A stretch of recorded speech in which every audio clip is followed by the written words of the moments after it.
अस्सलामुअलैकुम दोस्तों, ये बहुत पुराना दरख्त है। ये देख रहे हैं आप, कांटा भी हुआ है और ये कांटा भी हुआ है लेकिन गिर नहीं रहा। बहुत इसकी चौड़ाई है कम अज़ कम 10,000 फुट। देख रहे हैं, बड़ा है बड़ा। ये ऊपर जा रहा है, देख लो ऊपर जा रहा है। ये बहुत पुराना है, कम अज़ कम इसको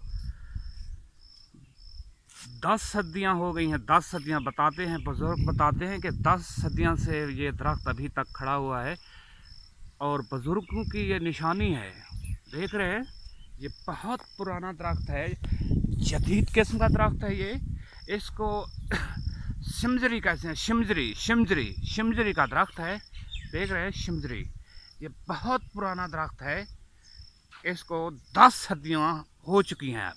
ठीक है, देखिए हमारी इस वीडियो में, और हमारे चैनल को सब्सक्राइब कीजिएगा और कमेंट्स कीजिएगा और बेल आइकन के बटन को ज़रूर दबाइएगा।